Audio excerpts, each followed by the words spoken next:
Meu amigo Marcelo, pessoal do canal Flamengando, mais um clique no lance. Acabei agora de participar da live Raiz com o Diego, com o Leandro, quem quiser assistir aí na playlist com o Marcelo, foi muito legal. Mas o clique no lance chega porque acabou mais uma rodada da Série A. E essa rodada agora com empate no Allianz Parque, 0 para o Santos, 0 para o Ceará, não viu o jogo, difícil comentar.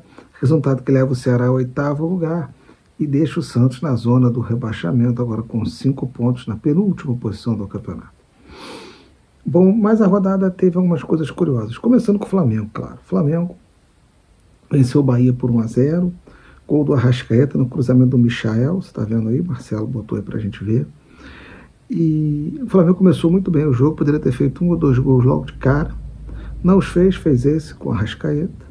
E à medida que o tempo foi passando, o jogo foi se assentando, o Bahia não queria jogo, o Bahia veio com Everton Ribeiro no banco, Cauli no banco, foi umas escolhas talvez priorizando Libertadores, queria jogar para empate, o Flamengo já estava ganhando, e aí no segundo tempo o jogo caiu muito, o Bahia confortável, não querendo forçar, só no meio do segundo tempo botou Everton Ribeiro, botou Cauli, tentou jogar um pouquinho, mas o Flamengo teve o controle absoluto do jogo o tempo todo.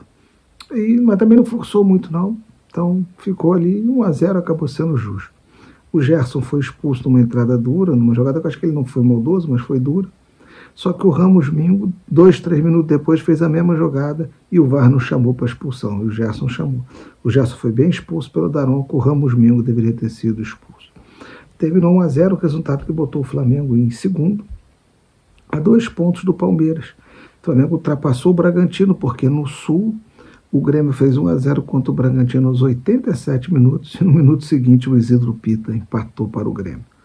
1-1, o Flamengo então ficou à frente do Bragantino nos critérios de desempate. Mas não ficou à frente do Palmeiras em São Paulo, um jogo que não foi bom. O jogo não foi ruim, tiveram outros jogos piores. Mas foi um jogo da insistência do Palmeiras, do querer atacar do Palmeiras contra o São Paulo, muito covarde e defensivo. Mas o São Paulo no segundo tempo teve 2 grandes chances, frente a frente com o Everton, e o Everton foi muito bem. No primeiro tempo teve um chute para fora do Estevão, Palmeiras, e no segundo tempo teve uma jogada de gol e o gol. O gol, uma jogada de insistência, Vitor Roque recupera a bola, depois a bola é chutada no gol, e no rebote o Vitor Roque faz o gol. Valeu pela insistência do Palmeiras, lutou pelo gol o tempo todo, enquanto o São Paulo lutou pelo empate. E o Palmeiras acabou premiado, mas aí tirou o Flamengo da liderança provisória que ele tinha conseguido no sábado. O Palmeiras volta à liderança, mantém-se líder após a rodada com 19 pontos. 1-0, gol de Vitor Roque. Rapaz, no sábado, foi um negócio de maluco, Vasco e Vitória no Barradão. O Bateuzinho, o jogador mais técnico do Vitória, é expulso no primeiro tempo. O Verratti faz 1-0 para o Vasco. E o Vasco consegue, em 2 erros bizonhos da sua defesa, nas jogadas de área, levar 2 gols e perder o jogo por 2-1, 2 gols do Renato Kaiser. O Vitória com 10 ganhou do Vasco com 11. Realmente o Diniz tem que chegar no Vasco, né? Agora acertou, porque o Vasco precisa de um técnico. Se continuar assim, o Vasco jogou tão bem contra o Flamengo, né? Conseguiu com o Léo Jardim agarrando tudo, não jogou tão bem, mas tirar 2 pontos que estão hoje fazendo falta, né? O Flamengo não está na liderança, porque empatou, por exemplo, com o Vasco. O Vasco até agora muito mal no campeonato. Vamos ver se com o Diniz a coisa ajeita. O Vasco joga nessa terça contra o Lanús, lá em Buenos Aires. Precisa ganhar o jogo. Se não ganhar, primeiro na Sul-Americana não será, ainda corre o risco de ser eliminado. Outro jogo de sábado, rapaz. Eu quero falar da Ilha do Retiro no domingo, depois eu volto para sábado. Ilha do Retiro. Rapaz, o clima na Ilha do Retiro era de festa.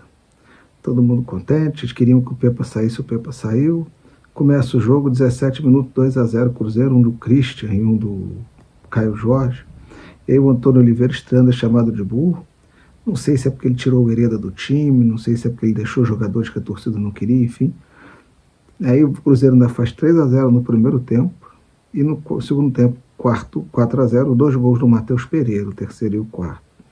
16 pontos, um atrás do Flamengo e do Bragantino, Cruzeiro em quarto. Aí, rapaz, no sábado nós tivemos o outro jogo da rodada, 5 para o Fortaleza, 0 para o Juventude, um passeio, e o Juventude demitiu o seu técnico. Chega a 10 pontos o Fortaleza no campeonato. Domingo, rapaz, o Botafogo jogou no Milton Santos, fechou a rodada de domingo com uma vitória de 4-0 sobre o Inter. Eu não concordo com esse negócio de poupar jogador que o Inter fez. Alguns realmente estavam machucados, como Valência, Borré. Outros poupou para o meio de semana. E o Inter, que é uma instituição grande, veio com o time todo remendado e tomou 4-0. O Botafogo fez 1-0 logo no início, abaixou suas linhas, o Inter jogou para frente, propositivo, o Wesley jogou bem, teve 2 chances, o John defendeu, e aí mora no contra-ataque, o Botafogo 44, conseguiu fazer um lançamento longo, o Arthur invadiu a área, fez 2-0, bonito chute, virou 2-0. Segundo tempo, o Botafogo consegue fazer uma ligação direta, o Cuiabano sozinho na jogada à risca de fora da área faz 3-0, aí o Inter morreu, o Alex Telles de fora fez 4, o Botafogo poderia ter feito 5º com o Natan, o Inter teve só uma grande chance de uma cabeçada na pequena área para fora, e no final o Botafogo venceu com justiça por 4-0. Não sei se jogou para 4-0, mas foi efetivo e fez 4-0. Flamengo e Botafogo vão jogar domingo no Maracanã. Vamos ver como é que eles sairão no meio de semana na Libertadores. Fato é que o Botafogo vem de vitória e o Flamengo também. Vamos ver se na Libertadores eles vão continuar vivos. Rapaz, a rodada também teve um jogo muito ruim em Minas. Fluminense e Atlético Mineiro. Primeiro tempo não aconteceu nada, ninguém acertou uma bola no gol. No segundo tempo foi um jogo ruim, mas pelo menos foi emocionante. O Canóbio fez 1-0 para o Fluminense. E aí, rapaz, o Atlético vira. No final, numa perda na saída de bola, o Fluminense empata com o Serna. E praticamente na última bola, numa jogada aérea, o Atlético vence por 3-2. Na volta da Arena MRV. Eu não concordo com isso que o Fluminense está fazendo. De botar time reserva em Libertadores, nem o técnico, em Sul-Americana, nem o técnico vai. Que isso, o Fluminense é uma instituição, não pode entrar para perder jogo, não. Tem que botar o que tem de melhor. Pode não botar todo mundo na Sul-Americana, mas o treinador e jogadores importantes para ganhar os jogos tem que fazer. Aí poupou, veio inteirinho para jogar com o Botafogo, perdeu. Poupou, veio inteirinho para jogar com o Atlético, perdeu. E aí começa a confiança da equipe a cair. Eu não concordo com isso. O Fluminense é muito mais, a instituição é muito mais importante. E fica fazendo essas coisas, e isso ainda está bem na Sul-Americana, vai depender, que ainda depende de si, mas eu não acho que o Fluminense fez a escolha certa. Jogou muito mal ontem, muito medroso. Tiraram o Mano, lembra? O Mano foi covarde, jogou fechado contra o Atlético na Libertadores, acabou perdendo. Ontem o Renato, que é um técnico ofensivo, o time jogou com medo. Não dá para entender, eu não entendo, e o Fluminense perdeu por 3-2. Vitória do Galo, Mineiro, que vai se recuperando na tabela. Esqueci de alguém, gente, que eu não anotei aqui, estou fazendo, mas vamos ver aqui, deixa eu ver se eu me lembro de mais algum jogo. Santos, Ceará, São Paulo e Palmeiras, o Corinthians, né? O Corinthians perdeu para o Mirassol jogando lá no Maião, de virada por 2-1, teve a polêmica que o Memphis bateu o pênalti, Cavadinho e perdeu. Ele bateu o pênalti, e o Volta defendeu. O Corinthians fez 1-0, no segundo tempo jogou mal e levou a virada por 2-1. Resultado bom para o Mirassol, que chegou a 10 pontos, né? O Mirassol está ali, brigando ali numa posição bastante confortável, até que não está tão longe do rebaixamento, mas tem equipes entre ele e o primeiro time na zona de rebaixamento, que é o Vasco. Está com 7, ele está com 10. Acho que é isso, pessoal. O futebol brasileiro tem um novo treinador, a seleção, né, o Ancelotti, foi divulgado aí pela CBF. Vamos ver o que vai acontecer. E quinta-feira, Maracanã, LDU e Flamengo. Amanhã tem o jogo do Central Córdoba lá na Venezuela, Táchira e Central Córdoba. Eu acho que o Central Córdoba pode não ganhar, né? Na live eu achei isso, o Leandro também. Outros colegas acham que não, acho que o Táchira perde o jogo. Acho que tudo pode acontecer, mas fato é, se o Central Córdoba ganhar e for a 11, ele torce contra o Flamengo na quinta, para que ele já se classifique.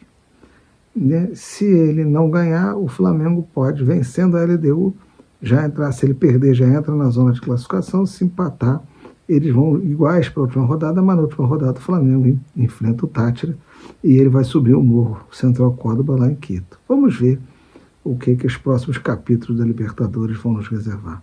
Forte abraço a todos, obrigado pela atenção, fique com a gente, comenta aí. Canal Flamengando mais querido, esse foi um clique no lance.